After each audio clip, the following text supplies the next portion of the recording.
امام ابن جوزی رحمۃ اللہ علیہ نے ایک نہایت ہی سبق آموز واقعہ بیان کیا ہے۔ اصفہان کا ایک بہت بڑا رئیس اپنی بیگم کے ساتھ دسترخوان پر بیٹھا ہوا تھا۔ دسترخوان اللہ کی نعمتوں سے بھرا ہوا تھا۔ اتنے میں ایک فقیر نے یہ صدا لگائی کہ اللہ کے نام پر کچھ کھانے کے لیے دے دو۔ اس شخص نے اپنی بیوی کو حکم دیا کہ سارا دسترخوان اس فقیر کی جھولی میں ڈال دو۔ عورت نے حکم کی تعمیل کی۔ جس وقت اس نے اس فقیر کا چہرہ دیکھا تو دھاڑیں مار کر رونے لگی۔ اس کے شوہر نے اس سے پوچھا، جی بیگم، آپ کو ہوا کیا ہے؟ اس نے بتلایا کہ جو شخص فقیر بن کر ہمارے گھر پر دستک دے رہا تھا وہ چند سال پہلے اس شہر کا سب سے بڑا مالدار اور ہماری اس کوٹھی کا مالک اور میرا سابقہ شوہر تھا۔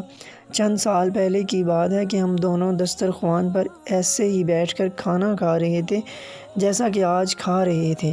اتنے میں ایک فقیر نے صدا لگائی کہ میں 2 دن سے بھوکا ہوں، اللہ کے نام پر کھانا دے دو۔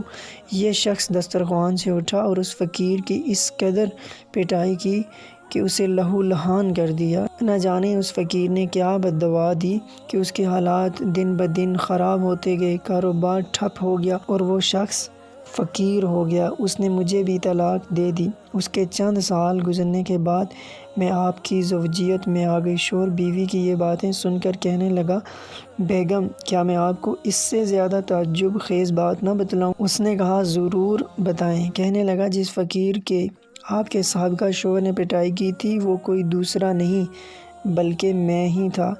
گردش زمانہ کا ایک عجیب نظارہ یہ تھا کہ اللہ تعالیٰ نے اس بدمست مالدار کی ہر چیز، مال، کوٹھی، حتیٰ کہ بیوی بھی چھین کر اس شخص کو دے دی جو فقیر بن کر اس کے گھر پر آیا تھا، اور چند سال بعد پھر اللہ تعالیٰ نے اس شخص کو فقیر بنا کر اسی کے در پر لے آیا۔